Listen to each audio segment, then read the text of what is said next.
Ego evolution. Ego basics. Why you need to develop your ego. The ego is the center of consciousness and is the eye through which we perceive the world. Our decision-making is determined by our ego and it implements our will.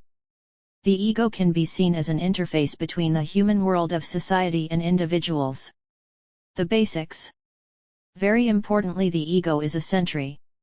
It analyzes situations as threatening or beneficial. It reacts to insults, damage to what it sees as its own symbols or challenges to its circumstances. It is necessary for us all to work to strengthen our egos and by doing so develop a sense of individuality, independence, self-esteem, assertiveness, presence, and values.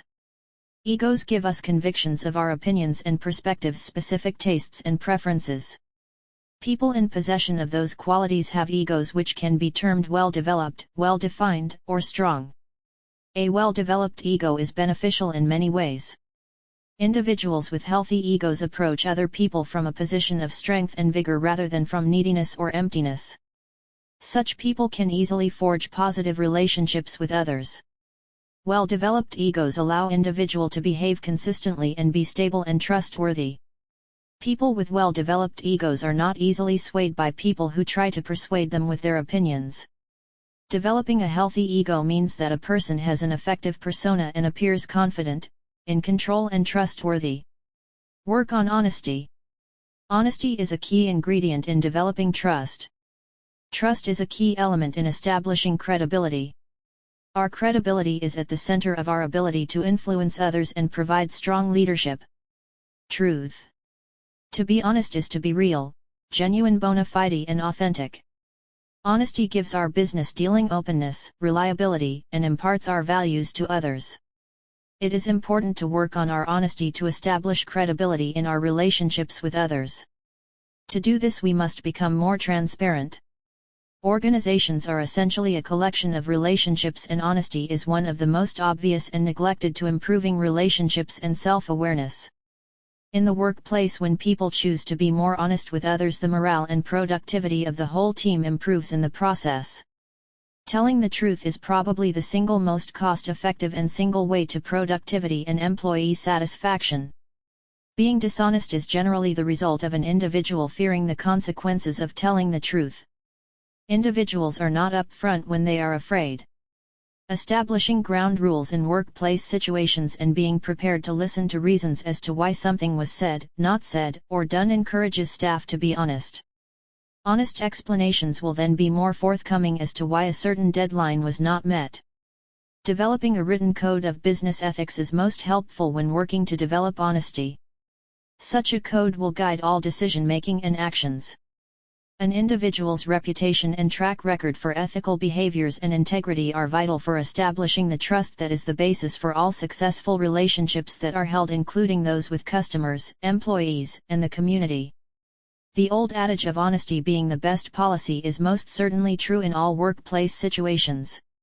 It allows for a more positive work environment and will help to retain customers and gain others. Work on courage and exploration. Today, courage is often thought of as synonymous with acts of bravado in the face of fear. However, this is not the root meaning of the word courage. By limiting courage to meaning brave acts, we fail to see the consequences and aspects of exploring new ideas for a project, breaking from consensus, rising above possible rejection, and initiating progress in the face of complacency. Moving ahead. Courage comes from the French word courage, meaning here and spirit. So courage is really about acting from your heart and spirit, from the center of your being, your true identity, hiding a person's ego. Fear can prevent us from acting with courage. If people have regrets, they usually represent times in our lives when they have allowed fearful insecurity to undermine the courageous choice. Recognizing that we all have regrets, the task then is develop courage and the trust that going for it is better than dying without it.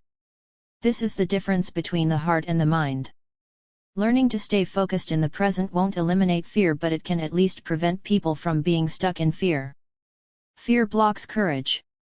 As courage consciousness matures in an individual or organization, there will be large shifts in the perspective about fear. Courage will cradle actions and will allow people to validate the choice of their actions. In order to develop courage and overcome fear, there needs to be a focus on personal development. It is important to get an increasingly accurate view of reality by understanding how reality works and by interacting with reality.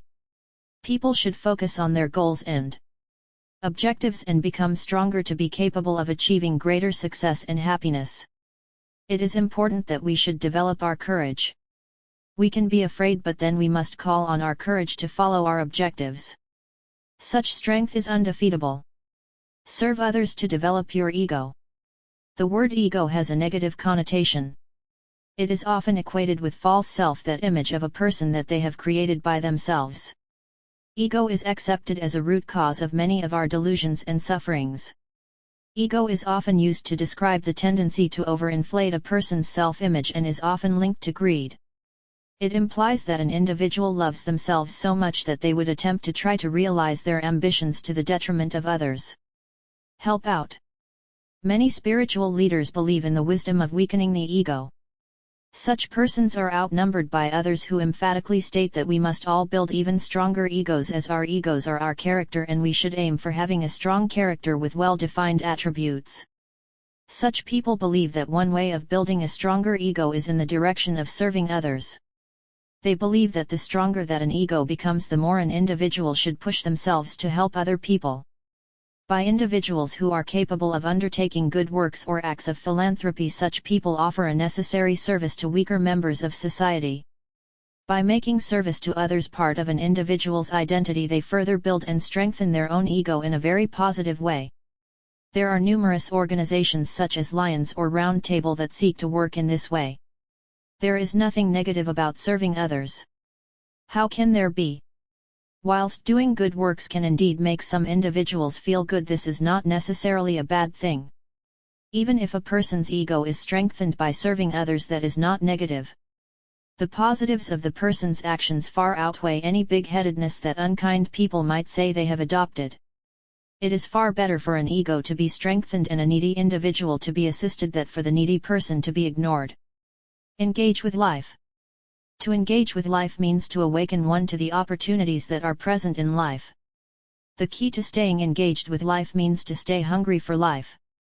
If we lose our hunger, then there is a danger that we will become apathetic and we will no longer challenge ourselves, and instead we may just sit back and fail to achieve our real potential. Get on the right path.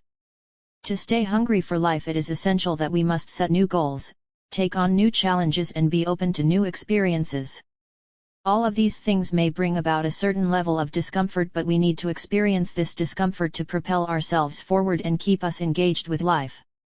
When we become too comfortable in life, we stop growing and will lose our appetite for life.